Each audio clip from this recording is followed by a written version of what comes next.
하나님 아버지 감사합니다. 우리 주님 부활을 기뻐하며 또 할렐루야 외치는 우리 찬양대 이 고백 주님께서 들어주시고 또 하나님 우리에게 또 주님의 크신 그 복을 내려 주시옵소서. 무엇보다도 우리 주님을 찬양함에 더욱더 기뻐하는 그 입술 하나님 더욱더 평안한 그 은혜를 끼칠 수 있는 그런 축복의 통로가 되는 우리 찬양 대원들 되게 하여 주시고 하나님 이것을 듣며 또 함께 주님의 은혜를 나누는 우리 모든 성도님들도 같이 화답하며 하나님을 찬양하는 우리 모두가 되게 하여 주시옵소서. 주님 시간 또 우리 주님 앞에 말씀 앞에 엎드립니다. 하나님께서 원하시고 뜻하시는 오늘 이 부활절 가운데 부활 주일에 선포되는 모든 말씀들 땅에 떨어지지 않게 하시고 우리들의 심령에 심겨져서 주님의 부활을 기리며 기념하며 또한 우리 그 부활이 또 나의 부활이 될 수 있다는 소망을 늘 간직하면서 나가는 우리 모두가 되게 하여 주시옵소서.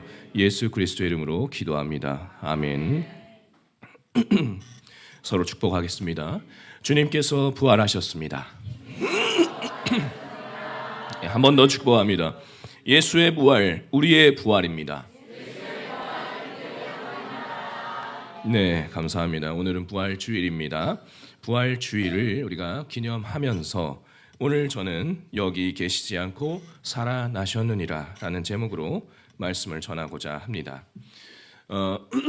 여러분 부활주일, 부활절 이 날은 우리 주 예수님의 부활을 기념하는 참으로 복된 날입니다. 우리 예수님께서 십자가에서 모든 물과 피를 쏟으시고 죽으셨죠.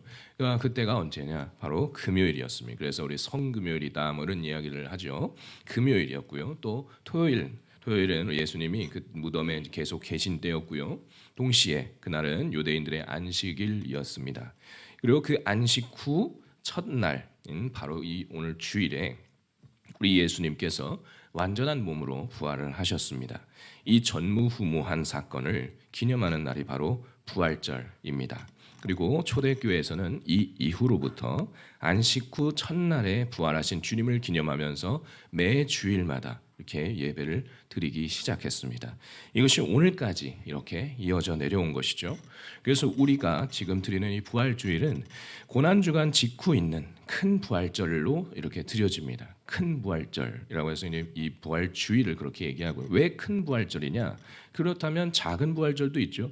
그 외에 매 순간 드리는 이 주일을 우리가 작은 부활절이다라고 이렇게 말씀드릴 수 있죠. 왜냐하면 주일이라는 것 자체가 우리 주님의 부활을 기준으로 하기 때문에 자동적으로 우리 예수님의 부활을 우리가 예배드리면서 계속해서 기념하는 날이기 때문입니다. 그렇다면 우리 예수 그리스도의 부활은 왜 이토록 우리에게 중요할까요? 먼저는 부활은 실제 사건이었고요. 또한 단지 과거에 일어난 좀 놀랍고 좀 신비스러운 그런 사건 정도로 끝날 일이 아니기 때문입니다. 이 사건은 우리 예수님이 내 죄로 인해 죽을 수밖에 없는 이 우리의 모든 죄 값을 온전히 치르기 위해서 십자가에서 죽으셨으나 그분의 놀라운 권능으로 완전하게 살아나심으로써 그것을 믿는 우리에게도 장차 영생을 누리게 하는 중요한 의미가 있는 사건이다라는 것입니다. 만일 그리스도의 부활이 없다면 우리는 어떻게 될까요? 사도 바울은 이런 것에 대해서 고린도전서 15장 17절에서 이렇게 말씀합니다. 그리스도께서 다시 살아나신 일이 없으면 너희의 믿음도 헛되고 너희는 여전히 죄 가운데 있을 것이요. 이렇게 말씀합니다. 그렇습니다. 부활이 없으면 우리가 세상에서 제일 불쌍한 자가 됩니다. 그렇죠? 왜 이 시간을 이렇게 허비하느냐 이거죠. 부활이 없으면 그렇게 된단 말이죠. 하지만 안심하십시오. 눈을 씻고 봐도 어딜 봐도 어떠한 다른 종교에서도 그 종교의 신이 또는 교주가 죽었다가 다시 살아났다라는 그런 이야기가 없습니다. 안타깝지만 부활이 없는 세상 모든 종교는 다 헛것입니다. 부활은 오직 예수와 예수를 믿는 자들에게 존재합니다. 그리고 여기서의 부활은 다시는 죽지 않는 완전한 부활을 얘기해요. 영생을 얘기한단 말이죠. 따라서 실제 일어난 부활 사건은 세계 어떠한 종교에서도 성인 군자들에게서도 찾아볼 수가 없는 유일하게 우리 예수님에게만 해당되는 일입니다. 그래서 기독교 신앙의 중심에는 언제나 예수 그리스도의 십자가의 죽음과 함께 동시에 예수 그리스도의 부활이 반드시 거론됩니다. 정리하면 예수님의 부활은 그것을 굳게 믿는 우리 신앙인들의 삶을 영원토록 힘있게 지탱하고 이끄는 그런 생명의 근거가 되고요. 그 자체로 놓쳐서는 안 될 신앙의 근본인 것입니다. 우리는 여기까지 부활이 정말 궁극적으로 우리에게 어떤 의미가 있는지 좀 짧게 살펴보았습니다. 그렇다면 이제 본문을 보면서 이 속에서 주시는 하나님의 특별하고 놀라운 교훈은 과연 무엇이 있는가 좀 살펴보려고 합니다. 특별히 오늘 본문 이 누가복음 24장은 그 부활의 첫 장면을 우리에게 생생하게 전해주고 있어요. 이제 이 본문을 좀 따라가면서 각 부분이 우리에게 좀 교훈하는 메시지를 함께 살펴보려고 합니다. 첫 번째는 부활 신앙은 의무가 아닌 뜨거운 사랑으로부터 시작된다라는 것입니다. 본문의 1절에서 3절 말씀을 함께 읽어보도록 하겠습니다. 안식 후 전날 새벽에 이 여자들이 그 준비한 향품을 가지고 무덤에 가서 돌이 무덤에서 굴려 옮겨진 것을 보고 들어가니 주 예수의 시체가 보이지 아니하더라. 아멘. 자, 이른 새벽 여인들이 무덤을 찾습니다. 근데 여인들이 무덤을 찾은 이유는 단순히 장례 절차를 마무리하기 위함은 아니었습니다. 예수님을 향한 그들의 사랑이 그들을 이르게 합니다. 여기서 이제 헬라어로 원어를 좀 살펴보면 향품이라고 써요. 향품, 지금 그 준비한 향품이라고 하는 그 향품은 이게 이제 아로마라고 하는데 우리가 잘 아는 그 아로마, 그 이제 그가 관련 있어요. 단순한 장례용의 물질이 아닙니다. 이 향품이라는 것이요. 주님을 향한 애도 그리고 깊은 애정을 담은 적극적인 표현입니다. 적극적인 마음 표현. 이들은 무덤 앞에 도착할 뿐 아니라 돌이 굴려 옮겨진 걸 보고 들어가기까지 하죠. 이처럼 참된 신앙인으로서의 우리의 삶은 그저 해야 하니까라는 의무에서 출발하지 않습니다. 남이 하니까 나도 덩달아서 흉내내는 것도 사실 아닙니다. 오히려 내가 주님이 너무도 좋아서 주님을 너무도 사랑해서 주님을 너무도 만나고 싶어서라는 이 고백이 자발적으로 우러나옴으로써 시작하는 것을 우리는 볼 수 있어요. 계속해서 4절에서 6절 말씀 이번에는 교독해 보도록 하겠습니다. 제가 먼저 읽습니다. 이로 인하여 근심할 때에 문득 찬란한 옷을 입은 두 사람이 곁에 섰는지라.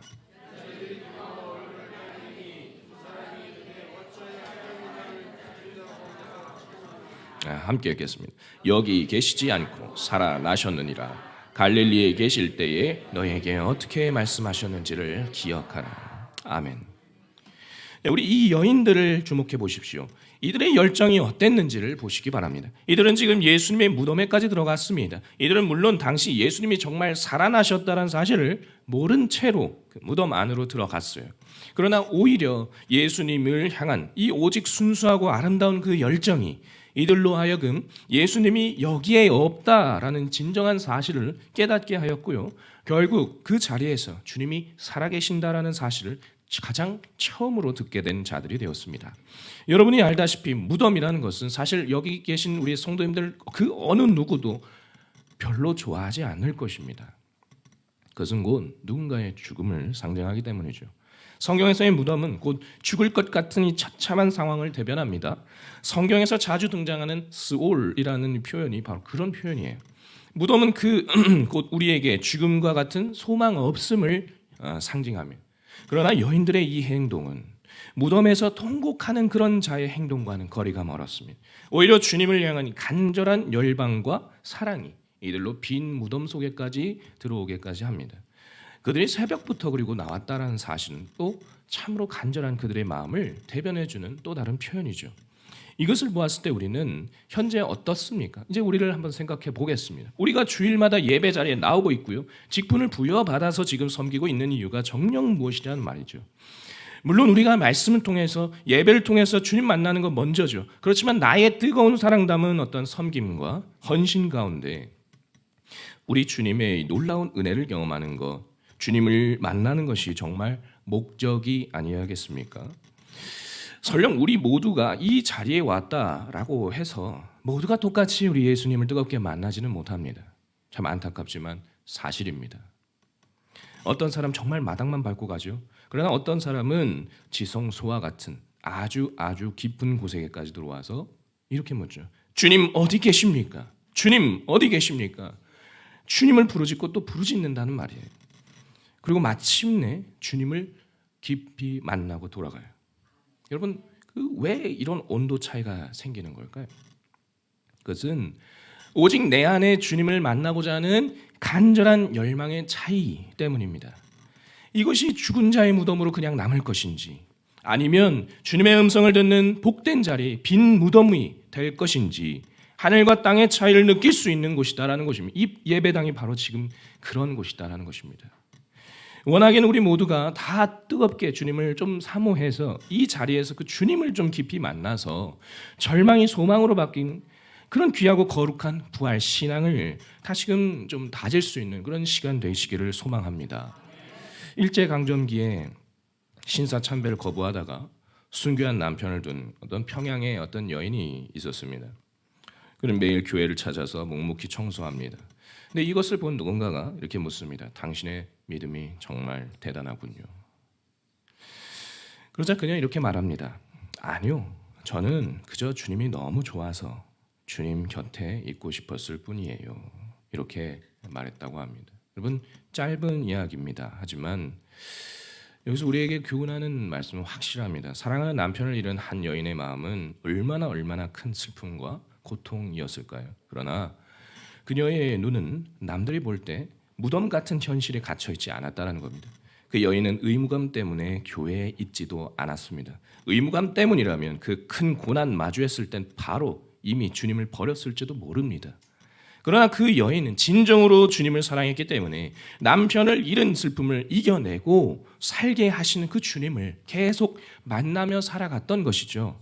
이처럼 부활신앙이라는 것은 나의 형편과 나의 삶이 녹록치 못하고 고단하고 어려운 상황 속에서도 나의 삶을 바라보는 것이 거기에 주목하는 게 아니라 바로 그 자리에서, 그 무덤과 같은 자리에서 그곳에 계시지 않다라고 생각될 수 있지만, 그럼에도 예수님을 찾고 또 예수님을 찾으며 예수님을 부르짖고 결국에는 예수님을 만나고야 마는 그런 신앙이에요. 그게 부활신앙이에요. 그래서 마침내 살아계신 우리 주님의 음성을 듣는 것입니다. 이것이야말로 진정으로 사랑이 이끄는 발걸음이고 또 결국 부활하신 주님을 맛보는 신앙인 것입니다. 여러분들에게도 이 여인들처럼 이 뜨거운 열정과 사랑을 가지고 이 암담한 현실 가운데서도 그 속에서 계신 주님을 분명히 만나고 그 음성을 분명하게 듣는 그런 은혜가 있기를 축복합니다. 두 번째입니다. 부활은 사실입니다. 정말 사실인지 한번 보도록 하겠습니다. 본문 3절 말씀 다 함께 읽어보겠습니다. 들어가니 주 예수의 시체가 보이지 아니하더라. 아멘. 아까도 서두에서 말씀드렸듯이 우리의 신앙은 예수님이 우리 죄를 위해 죽으심을 믿는 것도 중요합니다. 잘 들어보십시오. 우리의 신앙은 예수님이 우리 죄를 위해서 죽으심을 믿는 것도 중요하지만 그걸로 끝이 아니죠. 우리의 신앙의 시작과 끝은 사실 주님이 우리를 위해서 죽으셨으나 죽지 않는 몸으로 부활하셨다는 이 사실을 믿는 것에 있습니다. 왜 그렇습니까? 주님이 다시 오시기 전까지는 오직 완전한 부활은 예수님 외에는 그 누구도 할 수 없기 때문입니다. 생각해 보십시오. 예수님이 우리를 위해 죽으셨다는 것은요, 어찌 보면 현상적으로 부활하심보다는 믿기 쉬운 것입니다. 그렇죠? 왜냐? 사람은 누구나 십자가에 달릴 정도가 되면 시간이 좀 걸리더라도 분명 죽게 마련입니다. 우리 예수님 100% 하나님이시면서 100% 사람이었습니다. 100% 하나님이신 예수님 당시 동시에 100% 사람이었기 때문에 사람이 느끼는 이 고통을 동일하게 느끼면서 숨이 끊어져서 죽으셨어요. 여기까지는 우리가 믿기 쉽습니다. 한 번쯤 우리는 다 죽기 때문이죠. 그런데 사흘 만에 부활하셨다? 이걸 접할 때 설령 교회를 다닌다 할지라도 어느 누군가에겐 그게 쉽게 와닿지 않을 수가 있습니다. 그러나 오늘 제가 이 자리에서 드리는 말씀을 좀 들어보십시오. 예수님이 분명하게 부활하셨다는 몇 가지의 증거가 있습니다. 첫 번째는 빈 무덤의 증거입니다. 사실 이것이 가장 강력한 증거입니다. 여기서 보이지 않았다라는 원어의 표현이 뭐냐? 그것은 단순한 실종이 아니고 그가 그곳에 그가 존재하지 않음, 이것을 분명하게 강조하는 말이에요. 예수님 시신이 도난당한 적도 없고요. 잘못된 곳에 묻힌 것도 아니었습니다. 예수님이 묻힌 무덤이 비어 있었다는 사실을 이거는 초기 기독교 반대자들조차도 반박하지 못한 사실입니다. 분명히 예루살렘에서 먼저 복음이 선포됐고요. 사람들이 그리고 거기서 예수님 죽으셨잖아요. 근데 사람들이 무덤을 찾아가서 확인할 수가 있었음에도 반박하지 못한다라는 거예요. 예수님의 부활에 대해서요. 거기에 오늘 말씀처럼 여자들이 먼저 무덤을 발견했다. 이것도 좀 주목할 만합니다. 당시 문화에서는요, 여성의 증언이 법적으로 약했어요. 대단히 약했습니다. 근데 그렇기 때문에 이것이 거짓 이야기였다면 분명하게 남성을 또 등장을 시켰을 거란 말이에요. 근데 이건 사건의 진실성을 뒷받침한 아주 상당한 디테일입니다. 여러분, 예수님께서 부활을 하셨기 때문에 거기에 계시지 않았던 것입니다. 빈 무덤은요, 여전히 예수님 부활의 아주 가장 강력한 증거입니다. 두 번째, 사도들의 변화를 보면 알 수 있어요. 예수님의 죽음 이후 제자들은 겁에 질려 숨어 있었습니다. 하지만 부활을 목격한 이후부터는 죽음을 두려워하지 않고 복음을 전했습니다. 이 내용은 사도행전을 조금만 읽어도 분명하게 나와 있죠. 사도행전에서 제자들은 부활을 전하기 위해서 순교까지 마다하지 않습니다. 덧붙여서 우리가 잘 알고 있는 사도 바울을 보십시오. 사도 바울도 부활하신 예수님을 다메섹 도상에서 딱 한 번 만났을 뿐인데 즉시 180도가 변화됩니다. 그리고 목숨을 걸고 그때부터는 예수의 부활을 전합니다. 이것도 역사가 기록하는 가장 매우 강력한 증거예요. 여러분도 알다시피 한번 보십시오. 여러분이 거짓말을 했다 칩시다. 사람은요, 결코 자신이 지어낸 거짓말을 위해서 기꺼이 죽지는 않습니다, 여러분. 그렇잖아요. 내가 지어낸 거짓말 때문에 내가 거기에다가 죽는다? 이런 어리석은 게 어디 있습니까? 근데 내가 죽어도 그건 진실이야라고 했을 땐 죽을 수 있다라는 거예요. 목숨과도 맞바꿔서 할 수 있는 증언 바로 부활이다라는 거죠. 그런데 이들이 모두 죽음도 두렵지 않을 정도로 변화됐다? 이거는 그들이 정말 예수님의 부활을 실제 경험했다라는 강력한 증거입니다. 세 번째, 부활 후 목격자들은 최소 500명이었습니다. 바울은 고린도전서 15장에서 500명이 넘는 사람이 부활하신 예수를 한꺼번에 목격했다 이렇게 기록합니다. 이 증언은 예수님 부활 후 약 20년 이내에 쓰인 것입니다. 당시에 그 현장을 목격했던 자들 대부분이 아직 살아있는 사람들이 많았습니다. 그러기에 검증이 가능한 것이었습니다. 그리고 네 번째, 초기 기독교의 급속한 확산도 볼 수 있어요. 로마 제국의 박해 속에서도 초기에 이 기독교 신앙이 아주 빠르게 퍼졌습니다. 고린도전서 1장에 의하면 십자가에 못 박힌 자가 메시아라는 이 주장은 유대인들에게는 걸림돌이었고요. 로마인들에게는 아주 어리석은 아주 미련한 일이었어요. 그런데도 이 복음이 빠르게 전해졌다라는 것은 그들이 강력한 진짜 사실, 예수의 부활을 분명히 보고 붙들고 있었다라는 증거입니다. 그리고 다섯 번째, 주의 형제 야고보가 이제 완전히 우리 예수님을 주로 믿게 되는데, 야고보서의 저자 야고보는요. 12제자 중에 그 제자가 아닙니다. 야고보가 아니라 주의 형제 야고보입니다. 기록에 보면 친형제, 기록에 보면 그는 처음엔 예수님을 하나님으로 온전히 믿지는 않았어요. 왜요? 상상해 봅시다. 그도 그럴 것이 한 부모 밑에서 같이 컸기 때문입니다. 우리 예수님도 갓난아기 시절부터 크셨잖아요. 예, 한 부모 밑에서 형제가 같이 컸기 때문에 같은 부모 밑에서 똑같은 사람으로 수십 년을 지냈어요. 그런데 상상해 보세요. 내 형이 또는 내 동생이 갑자기 30세쯤 되는 어느 날, 나 사실 하나님이야. 여러분 어때요? 이 얘기를 들었을 때 느낌 확 다가오시죠? 그러나 이 야고보가 결정적으로 예수님을 주님으로 믿게 된 계기는 바로 부활하신 예수님을 만난 직후입니다. 성경에도 분명하게 야고보에게 보이셨다는 얘기 나와요. 그 후에 야고보는 변화되고 사도들과 더불어 복음 전파에 힘을 기울이고 예루살렘 교회 최고 지도자 3인 중에 한 사람으로 교회를 치리합니다. 특별히 그의 행적을 기록한 유세비우스의 교회사라는 책에 의하면 그는 결국 유대 전쟁 직전에 유대인들의 돌에 맞아 순교까지 하게 되죠. 이건 역사적 사실의 가장 강력한 또 하나의 증거입니다. 마지막으로 또 하나를 보겠습니다. 기록의 신빙성입니다. 우리 신약 성경 중에 이제 사복음서들이 있죠. 마태, 마가, 누가, 요한. 분명 서로 다른 시각에서 쓰여졌어요. 그렇지만 부활이라는 핵심 내용은 완전히 일치합니다. 여기서 나타나는 세부 차이가 누가 어떤 이름이 빠지고 들어가고 했던 그런 차이는 바로 그 사건이 조작이 아니라 실제 사실을 기록했다는 것을 크게 증명하는 것입니다. 오히려 하나부터 열까지 여러분 문자 하나 안 틀리고 다 맞아 떨어진다는 건요, 오히려 그게 거짓이라는 뜻이에요. 그들끼리 조작한 것이라는 거거든요. 오히려 그런 부분을 봤을 땐 조작, 그게 하나부터 열까지 다 맞아 떨어진다? 그건 사실이 거짓이다라는 것을 증명하는 꼴이 됩니다. 현재도 그런 기법을 써요. 그리고 이 사실에 대한 초기 사본은요, 아주 매우 몹시 많았습니다. 다른 고대 문서들보다 신빙성 있는 전승 경로까지 가지고 있고요. 여러분, 신약 성서 사본들의 수가 과연 얼마나 될까요? 한 10권? 20권? 그 정도 될까요? 종류가? 놀라지 마십시오. 최소 약 14,400개가 지금 이 지구상에 현존하고 있습니다.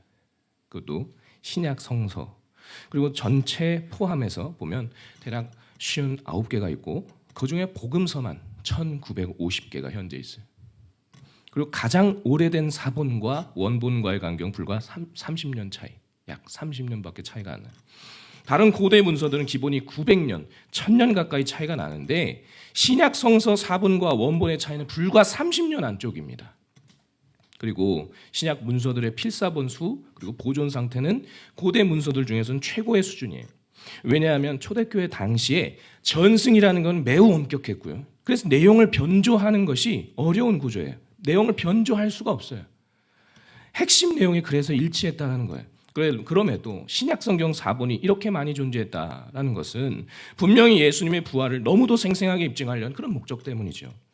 정리하면 신약 성경은 고대 문서 중에 필사본 수가 압도적으로 많았고요. 원본과의 시간차도 가장 짧았고요. 사본 간의 내용 일치율도 매우 높았고요. 초대 교부들의 인용과 고대 번역본도 다수 존재했고요. 역사적으로 문헌학적으로 볼 때도 신약 성경은 고대에서 가장 잘 보존된 문서다라는 이 사실을 분명하게 볼 때에 예수의 부활은 부인할 수 없다라는 것입니다. 이건 기독교 변증학 그리고 고대 문헌학 연구에 근거한 객관적인 사실입니다. 영국의 저널리스트 프랭크 모리슨이 쓴 누가 돌을 옮겼는가라는 제목의 책이 있습니다. 작가는 예수님의 부활을 믿는 것이야말로 대단히 어리석은 허구다 이렇게 생각했던 사람이었어요. 처음에. 이 사람은 부활의 허구성을 그래서 파헤치기 위해서 예수님의 마지막 일주일을 연구했는데 10년을 연구합니다. 그렇게 10년을 연구한 결과 그의 생각은 180도 바뀌게 됩니다. 예수의 부활은 너무 분명한 그런 역사적 사실이라는 걸 깨닫게 된 거예요. 치밀한 연구 끝에 그는 오히려 예수님의 부활이 역사적인 사실이다 확신하게 되었고요. 결국 이렇게 고백합니다. 빈 무덤 앞에서 나는 무릎 꿇을 수밖에 없었다. 그리고 1982년에 집필된 이 책의 서문에서 한 이 저자의 말이 인상적이에요. 예수의 부활을 확신한 것은 순간적인 영감이나 통찰력이 아닙니다. 부활 사건 자체가 너무나 확실한 사실이기에 자신의 생각을 바꾸지 않을 수 없었습니다. 오히려 예수의 부활을 믿지 않는 사람이 어리석은 사람입니다. 이렇게 말이죠. 이 사람의 고백이 곧 우리의 고백이 되기를 바랍니다.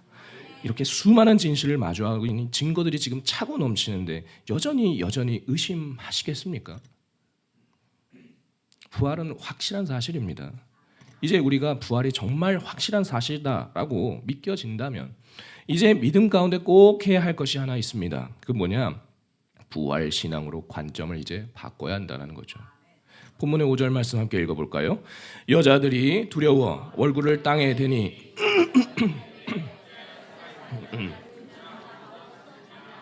아멘. 자, 이 질문은 단순한 꾸짖음이 아닙니다. 부활 신앙으로의 전환을 촉구하는 부르심입니다. 우리는 종종 솔직히 자주 과거의 상처나 실패나 절망 속에서 거기서 막 주님을 찾아요. 그런데 우리의 신앙이 그때 그 지점에 머무르지 않기를 저는 바랍니다. 바울은 로마서 6장 4절 후반절에서 이렇게 말합니다. 그리스도를 죽은 자 가운데서 살리심과 같이 우리도 또한 새 생명 가운데서 행하게 하려 함이라. 아멘. 그렇습니다. 예수님은 죽은 자의 하나님이 아니라 산 자의 하나님이십니다. 우리 예수님 그 부활을 믿는 자의 하나님이셔서 우리가 주님의 부활을 분명하게 믿고 묵상할수록 우리의 시선을 과거에서 미래로, 절망에서 소망으로 이끌어 주실 것입니다. 우리는 그런 하나님을 분명하게 보게 될 것입니다. 전쟁으로 폐허가 된 어느 도시가 있어요. 그 무너진 건물들 사이에서 한 할머니가 찬송을 부르고 있습니다. 기자가 말합니다. 여기서 뭘 하시나요? 이렇게 묻자 그녀는 미소 지으며 이렇게 말합니다. 무너진 것들 사이에서 무너지지 않은 주님의 약속을 붙잡고 있어요. 여러분, 이것이 부활 신앙인의 관점입니다. 죽음을 지나 생명을 바라보는 믿음의 눈을 가지는 것이죠. 현재 여전히 과거의 영광이나 과거의 상처에 머문 성도님들 혹시 계십니까? 지금 이 자리에서 부활하신 예수님을 우리 믿음의 눈으로 바라보시길 바랍니다. 우리 주님이 살아나심과 같이 우리의 상처도, 우리의 죽어가는 삶도, 지쳐있는 그런 마음도 다시금 새 힘을 얻을 것입니다. 부활의 시선으로 오늘을 다시 보는 우리 모두가 되시기를 바랍니다. 마지막으로 한 말씀 더 좀 드리고자 합니다. 살아계신 주님을 담대히 증거할 때에 비로소 부활의 권능을 체험할 수 있습니다. 본문의 6절 말씀입니다. 함께 읽습니다. 여기 계시지 않고 살아나셨느니라. 어떻게 말씀하셨는지를 기억하라. 아멘. 여기서 살아나셨다라는 이 말은 이제 헬라어의 게르테라고도 하는데, 이 말은 우리 예수님이 과거에 부활하셨잖아요. 그런데 그게 끝이 아니라는 거예요. 과거에 부활하셨고 그 상태로 지금도 살아 계시고 그리고 앞으로도 그 영향이 계속 지속되고 있다. 이게 이제 살아나셨다라는 이 말 안에 들어 있는 내용입니다. 부활이라는 건 과거에 일어난 큰 사건 정도 끝난 게 아니라 지금도 실제로 지금도 계속 지속되고 있는 하나님의 능력이다라는 거예요. 한편 이 소식을 들은 여인들의 행동을 우리가 좀 주목할 필요가 있어요. 무덤에서 돌아가 이 모든 것을 11사도와 다른 모든 이에게 알리니 이 여자들은 막달라 마리아, 요한나, 야고보의 모친 마리아라. 또 그들과 함께한 다른 여자들도 이것을 사도들에게 알리니라. 여기서 보면 여인들이 이 소식을 알렸다라고 하는데 무려 2번이나 연속해서 알렸다라고 이렇게 말하죠. 이 알렸다라는 헬라어 원어 뜻도 살펴보면 단순한 소문을 내는 게 아닙니다. 그것이 아니라 사명감을 가진 자들의 공식적이고 담대한 선포를 말하고 있는 거예요. 당시 여인들은 어떤 존재입니까? 힘없는 그런 약자들이란 말이죠. 그 당시 여성의 인권은 계수에도 들지 못했습니다. 계수, 사람 센 숫자에도 들지 못했다는 거예요. 기본적으로 당시 사회는 이 여인들의 증언을 들어주지 않습니다. 그러나 이들은 제가 지금 강대상에서 담대하게 선포하는 것처럼 담대하게 힘있게 선포합니다. 예수께서 살아나셨습니다. 예수께서 살아나셨습니다. 이렇게 말하는 거예요. 이 여인들 누굽니까? 10절을 보면 이 여자들 막달라 마리아, 요한나, 야고보의 모친 마리아라, 또 그들과 함께한 다른 여자들도. 여인 이름이 자세히 기록되어 있고 여인들은 계속 그렇게 이렇게 했다라고 말하고 있습니다. 예수의 부활을 아주 힘있게 사명감 있게 분명하게 선포했기 때문입니다. 저는 이 말씀을 읽으면서 문득 한 가지를 깨달았습니다.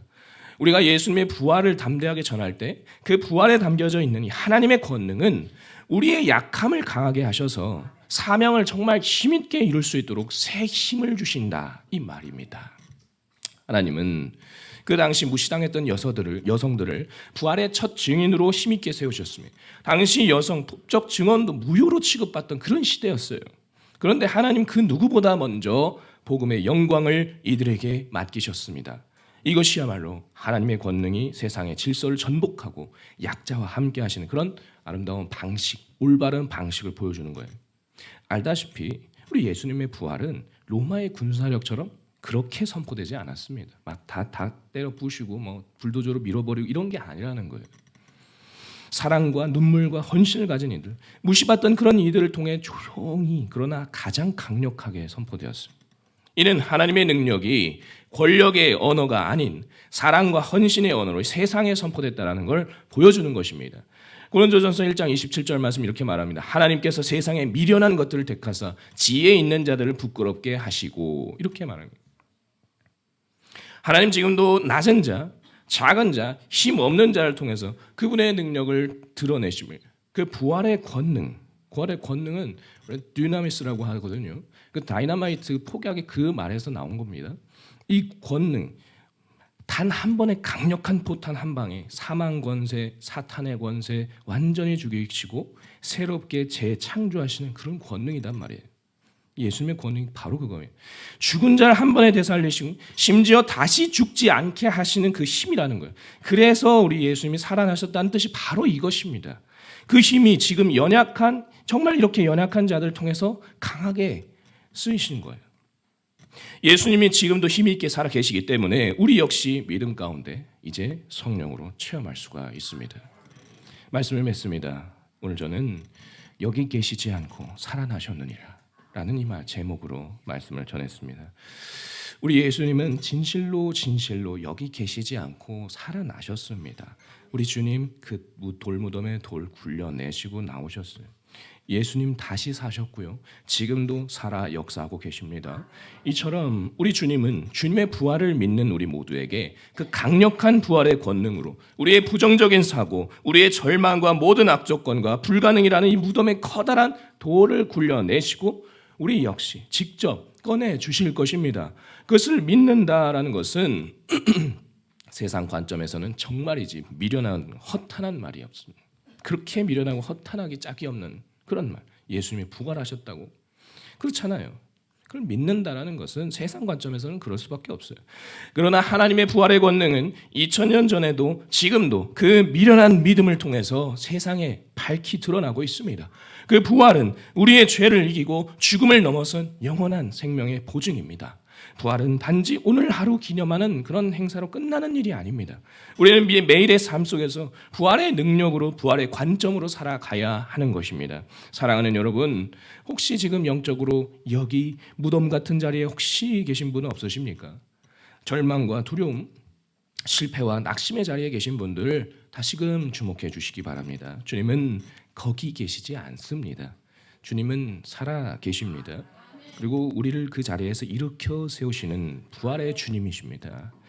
죽은 자를 찾지 말고, 죽은 것을 찾지 말고, 거기서 막 이렇게 찾지 마시고 살아계신 주님을 삶의 자리에서 만나시기 바랍니다. 그리고 그 소식을 담대히 증거하고 선포하시길 바랍니다. 그러므로 오늘 우리는 여기 머무는 자가 아니라 살아나신 그 주님을 따라 일어나는 그런 자가 되길 바랍니다.